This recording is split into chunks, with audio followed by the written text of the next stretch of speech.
Qual o seu destaque, então, Fernando Gil? Você falou sobre Domena, a gente está falando há 2 semanas de Domenech Torren aqui, todo dia quase, e você já chegou hoje falando que há toda uma controvérsia sobre o esquema de jogo do Domé, posicional ou não? Como é que é? Na verdade, quando você busca literatura para poder entender o que de fato apregoava ou apregoa o Guardiola, você naturalmente tem que fazer essa análise concomitantemente com a assistência dos jogos. E o que eu vi é que era algo sempre completamente diferente do que a literatura mostra. Né? Você, quando lê, entende que determinados jogadores, que os jogadores precisam ficar em determinadas faixas de campo, algumas literaturas, alguns autores dizendo até que de forma estanque, sem se moverem, e o que eu sempre vi por parte dos times do Guardiola foram times que, na verdade, se mobilizavam bastante, times que se mexiam bastante dentro de campo, ou seja, algo realmente muito parecido com o que o Mister fazia. E aí, desde então, estabeleceu-se uma controvérsia nos canais de YouTube, nos programas de televisão, as quais, de fato, me fazem crer que aquilo que está escrito é completamente diferente daquilo que se pratica dentro de campo, ou seja, jogadores com muita mobilidade. Ainda bem, porque eu não vejo mais o futebol de uma forma diferente daquela que o Flamengo pratica nos dias de hoje.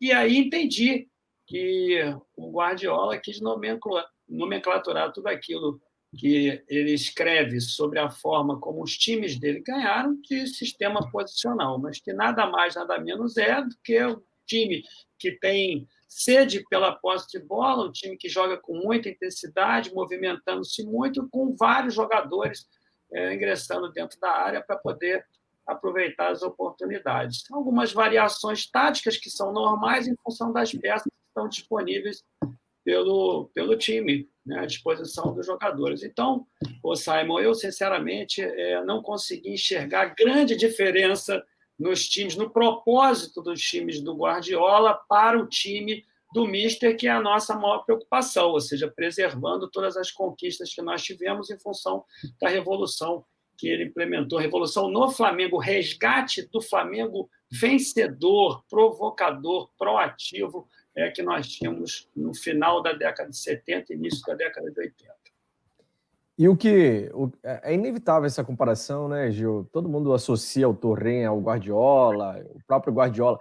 Agora, tem se ouvido falar muito do Guardiola nesses últimos dias no Brasil, né? A imprensa esportiva tem cavado algumas declarações, tal, tem tentado ouvi-lo por causa da chegada do Torren. Você acha que o Torren vai carregar essa sombra por muito tempo, assim? Vai ter que ficar lidando com isso? Não é assim que o Guardiola joga. Peraí, mas... Apesar de que ele disse que não vai tentar não mudar o máximo agora, né? Mexer o mínimo ali, para depois a gente começar a sentir já o seu dedinho no time. Mas vai chover comparação, né? E cobrança nesse sentido, principalmente da imprensa esportiva, de forma geral, né?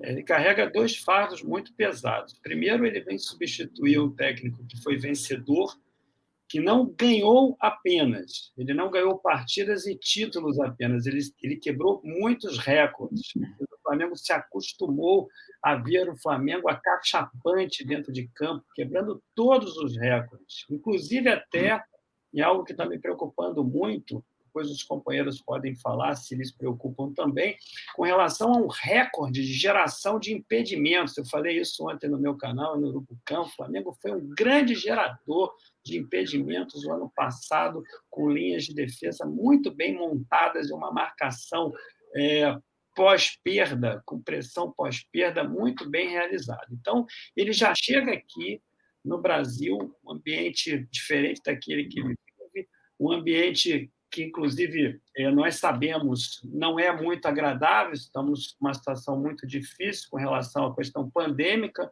aqui no Brasil. Isso foi um óbice, inclusive, para que ele pudesse ter trazido um auxiliar, ele teve que substituir um auxiliar, não quis vir com ele em função desse cenário que nós estamos atravessando, então ele muda de cultura, vem para cá, ele substitui o Mister, carismático, amado pela torcida, um time performático, um time realmente vencedor, um time que conquistou títulos com uma performance inacreditável. Então, isso por si só, já é uma pressão muito grande. E ainda traz consigo a grife do Guardiola. Outro vencedor, talvez o treinador, não tenha esse scout aqui, mas o treinador mais vencedor dos últimos 10 anos, suponho eu, ganhou títulos expressivos, ele estava ao lado do Guardiola, o Domi estava ao lado dele nessas conquistas mais expressivas por parte do Guardiola, então ele traz sim uma responsabilidade muito grande, porque ele estava ao lado do Guardiola, ele dava os treinos para o Guardiola se confidenciava com ele, tomava decisões em conjunto com ele nos treinos, nos jogos, nos momentos mais difíceis, e a expectativa da torcida do Flamengo, que eu acredito que tenha sido também a dos governantes do Flamengo, é justamente essa, que ele traga para cá toda a qualidade do trabalho que foi desempenhado pelo Guardiola ao longo desses anos. Eu queria tirar uma dúvida até com o Gil, que, né, tem know-how para poder falar e sempre falou muito bem sobre isso. Olhando para essas críticas, que você até falou um pouco, eu estava vendo, acho que foi o comentário até do Casagrande, que ele fala que o modo de jogar do Guardiola, aí todo mundo tem sempre a referência do Guardiola, como se o Domi não fosse criar uma própria identidade, uma maneira de que ele vai ter que os times que ele comandar, né, e aí, lógico, a gente olhando hoje para o Flamengo, que é muito maior do que o New York City, uma maneira de jogar própria, com a sua própria identidade, e aí ele fala, o Flamengo de Jesus não tinha os jogadores fixos, e realmente não tinha. É um time com bastante movimentação, e uma diferença que eu vejo também, até da maneira do Barcelona, do Guardiola, o próprio Bayern, era por ser mais objetivo. Mas, assim, pegando até o Barcelona como referência, acho que foi o grande trabalho, tanto, né, do Guardiola como do Domi, em que você, muitas vezes, você viu o próprio Xavi, o Iniesta, chegando como elemento surpresa lá na frente, você tinha o Daniel Alves, muitas vezes parecendo como um ponta, e no Flamengo você também tinha isso, né? Então eu acho que se você vê como injusta esse tipo de comparação simplesmente pela maneira de jogar e dizer que o cara vai chegar agora, vai colocar o time ali fixo, os caras vão ficar parados, você vai mudar o Flamengo 100%, como é que você viu essa crítica aí do Casagrande com relação à maneira de jogar? Olha, Túlio, eu respeito a opinião do Casagrande, respeito todas as opiniões, gosto muito de ouvir sempre o controverso, que nesse caso é controverso realmente aquilo que eu penso. Como eu falei no início da live, eu busquei literatura sobre isso e vi jogos. Gosto muito de assistir aos jogos. Como ele estava vindo para o Flamengo, eu comecei a assisti-los. E o que eu vi foi exatamente isso que você falou. Na verdade, não tem jogadores que sejam estanques em zonas pré-determinadas. É um time que se movimenta bastante, igualzinho ao Flamengo. Veja bem, vou citar aqui o exemplo do Felipe Luiz. O Felipe Luiz é lateral esquerdo, mas por muitas das vezes ele funcionava como volante ali no meio-campo, tentando segurar o contra-ataque adversário quando o time inteiro estava lá na frente. O Felipe Luiz, por muitas das vezes, funcionou como meia, porque ele chegava na área para arrematar as jogadas. Então, o Felipe Luiz era uma espécie de coringa, ele rodava o jogo inteiro. Eu já vi o Felipe Luiz, por muitas das vezes, funcionando como zagueiro também, para poder cobrir os zagueiros que foram aproveitar bolas paradas na área no ano passado e nesse ano também. Portanto, o Flamengo joga da mesma forma que, salvaguardadas as devidas proporções, claro, nós temos que entender que são jogadores mais valiosos, aqueles que estiveram nas mãos do Guardiola, mas isso não é nenhum depreciativo a nós, é só uma constatação de uma diferença óbvia. Então, o time do Flamengo sempre jogou dessa mesma forma. E ele chega aqui sendo bastante criticado, nesse caso, pelo Casagrande, em função da literatura, não em função daquilo que aqueles times apresentavam. Mas tem um detalhe, talvez o Casagrande tenha se confundido com o time que o Domi treinou lá nos Estados Unidos. É óbvio que não é meu objetivo aqui criticar a Liga Americana, nem tampouco os jogadores desse time, mas eram bastante débeis, bastante fracos. O que nós assistimos aqui realmente configura um festival mesmo de jogadores que, sinceramente, não teriam vaga aqui no Brasil. E aí, em alguns momentos, por exemplo, na saída de bola, quando a bola estava no pé do goleiro do time, do Cid, o que acontecia é que os jogadores, principalmente da primeira e segunda linha, eles abriam bastante, se posicionavam imediatamente, se organizavam imediatamente, e para ganhar amplitude. Né? E eles não se movimentavam. E aquela saída de bola, invariavelmente, ela tinha sucesso ou em função de alguma jogada individual por parte de algum jogador, né? Isso era raro acontecer em função da qualidade, ou então em função da atração de todo o time adversário para um lado e, por conseguinte, a recepção através de um chutão lá de trás, para a bola tentar chegar ali no pivô para poder fazer aquela parede. Né? Então, realmente, ele pode ter se confundido com esse time, mas acho que o Domi, sinceramente, ficou circunscrito negativamente ali a uma baixíssima qualidade, vocês me perdoem aqui, do time do New York, que realmente não pode ser comparado ao do Flamengo. Então, acho que ele chegou ali, entendeu aquilo que tinha e realmente tentou, primeiramente, organizar algo que era bastante desorganizado, com jogadores com capacidade de entendimento talvez um pouco diferente daquela que ele vai encontrar aqui no Flamengo, jogadores experientes, jogadores já acostumados a se movimentarem bastante, enfim. Então, acho muito injusta, assim, a crítica que o Casagrande fez, apesar de que vou respeitar a opinião dele. Pois é, e esse detalhe é muito importante, porque essa galera do contra, né, de parte da imprensa esportiva, ela olha muito as diferenças, às vezes inventa certas diferenças e se esquece de uma questão fundamental.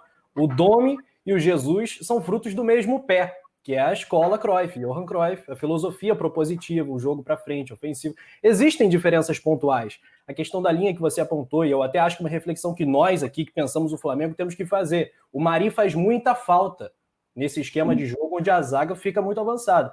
Léo Pereira e Gustavo Henrique não encaixaram. E o tempo está passando, o brasileiro está aí. Eu não sei se o Flamengo tem que testar mais o Tuller, eu não sei se o Flamengo tem que mudar esse esquema para a zaga, se o Domi está pensando nisso. Imagino até que sim, mas essa questão é importante, porque tem muito mais semelhança do que diferença no fim das contas. O Flamengo vai continuar jogando bonito, vai continuar jogando para frente, e isso é o mais importante para a torcida. O Gil destacou bem no início, quando ele falou, carrega esses dois fardos, esses dois pesos, porque além dessa ideia do Guardiola, muita gente vai querer ver a mesma coisa que o Jorge Jesus. O que a gente pode... o que eu acho que a gente não pode baixar a régua é de ter o time jogando bem, jogando de forma assertiva, para frente e conquistando o título. Agora, a forma exatamente de trabalhar nunca vai ser igual, né? Nunca vai ser igual. Na minha família não vai ser igual. Então imagina de pessoas tão diferentes assim, né, Túlio? Sim, acho que, como eu falei, o Domi ele vai criar a sua própria identidade, né? Ele está começando, está tendo a oportunidade, né, a primeira oportunidade num grande time, com uma pressão de vencer, de continuar com a manutenção, né, do título brasileiro, do título da Libertadores, e tanto na questão da personalidade dele como na de jogo, ele vai ter a dele. E a gente aqui, assim, até ouviu o pessoal elogiando bastante a humildade dele, de querer aprender o idioma, a maneira como ele vem se portando, já fez questão de querer comandar a equipe no domingo, já chegou ontem, já foi participar do treino, isso tudo faz parte da personalidade dele. Poderia chegar e falar, olha, eu vou chegar aqui, vou falar meu catalão, vocês que legendem aí, traduzam, vou treinar o time só na terça, né? E ter menos, vamos dizer assim, boa vontade. O cara... e claro, cara, o Jesus, ele também tinha essa parte folclórica, e aqui, até no Brasil, ele foi menos polêmico do que ele foi em Portugal, que ele, né, era um cara mais explosivo nas coletivas, nas entrevistas e tal. O Domi já não tem essa personalidade, nem aquela energia que o Jesus tinha ali à beira do gramado, né? O Igor Portati falou isso agora aqui, é verdade. Ele não vai ficar pulando do lado do campo. Tal. Não dá para esperar a mesma postura exatamente, né? Não, é diferente. Então, acho que quando a gente, de repente, se um dia a gente chegar numa situação do Jesus, né, que não falou assim, pô, tem alguma coisa estranha, porque o Jesus estava muito quieto à beira do gramado, com o Domi já vai ser menos perceptível, porque eu acho que ele é mais discreto ali na área técnica. Outro comentário interessante, ó. Renan Oliveira falou, o Domi já deixou claro que ganhar a qualquer custo não é dele. Ele se importa também em como ganhar, né, Rafa? Fala aí. Sim, não, e tem essas questões cosméticas, né, do marketing que também são interessantes da gente observar, porque o Jesus é aquele cara do cabelão, aquela pinta de roqueiro, que grita, o cara que vai chegar no Renier no fim do jogo, vai chamar o moleque, vai botar o dedo na cara dele dentro do gramado. Em compensação, o que o Catalão traz de diferente nessa seara? Ele traz esse marketing europeu, essa coisa guardiolista, esses 24 títulos que ele tem na bagagem, essa experiência. Enfim, são diferentes. Assim, tem prós e contras, tem coisas muito legais de um lado e muito legais do outro também. A gente vai se acostumar. E não é porque o cara não dá um murro na mesa, não grita com o jogador, que ele não vai cobrar, ou que o time vai ficar menos motivado. Eu acho que são diferentes, são linhas diferentes, mas muito boas. Olha, eu vou falar uma coisa para vocês aqui que acho que vocês não sabem, né? Eu nasci numa cidade a 12 quilômetros de Barcelona, como se fosse Niterói, onde eu moro aqui, para o Rio de Janeiro. A minha família é toda catalana, eu converso com meu pai em catalão, com meu irmão. Olha só, que legal. Qual a cidade, Gil? Que legal, cara, que legal. O nome da cidade é Sabadell. Eu tenho uma prima que mora em Badalona, que é do lado ali também. É pertinho. Eu conheço Badalona. E Sabadell, a pronúncia em catalão seria Sabadell, em espanhol, com 2 L's no final. Então, eu vou dizer a vocês uma coisa. Eu convivo a vida inteira com a minha família, já morei lá por inúmeras vezes, tenho amigos. Eu nunca vi um catalão que não fosse determinado. Eu nunca vi um catalão que não fosse aquele que incorre nos pormenores, nos detalhes das questões das quais se envolve. Eu nunca vi também um catalão que não cobra muito. O povo catalão é muito austero, é muito severo, tem uma autocobrança muito grande. Então, eu não estou aqui falando de uma coisa que eu não conheça. E aí nota-se claramente que o Domi é menos histriônico, menos explosivo do que o Mister. Mas se o elenco do Flamengo imagina que chegou ali um catalão que deu uma entrevista e que conseguiu ter carisma em função da bondade dele, a minha filha própria disse, mas papai, ele é muito bonzinho. Se vocês imaginam que ele seja realmente tão bonzinho assim, a ponto que não vai cobrar, realmente não vai ser o caso. Não, Gil, desculpa o corte, mas o cara que mandava o jogador meditar era o Klinsmann, que ficou lá na Alemanha, não veio. Aí, consertar relógio, pô. Pois é. Então, se alguém está imaginando aí que ele não vai cobrar, porque ele deu aquela entrevista de maneira sóbria, tranquila, né, plástica, angelical, a entrevista dele foi angelical, comparada com a do Mister, que já chega ali, né, histriônico, já chega explosivo, falando, marrento, não é? Com aquela... eu vou usar até um termo que pode ser uma hipérbole, mas eu acho que é um termo apropriado mesmo, né? Aquela arrogância dele toda, que o torcedor rubro-negro gosta disso, porque eu acho que nós também somos assim quando nós confrontamos com outros times, com outros torcedores, né? Nós somos sempre os melhores, a nossa torcida é maior, ela canta, aquela história toda. Então, não é porque ele não se comportou assim que ele não vai cobrar. Eu acho que ele vai cobrar muito, porque o catalão costuma ser muito detalhista. Ele não teria ficado, meus amigos, 11 anos, 10 anos, uma década trabalhando com o Guardiola, se ele não fosse alguém que cobrasse, né?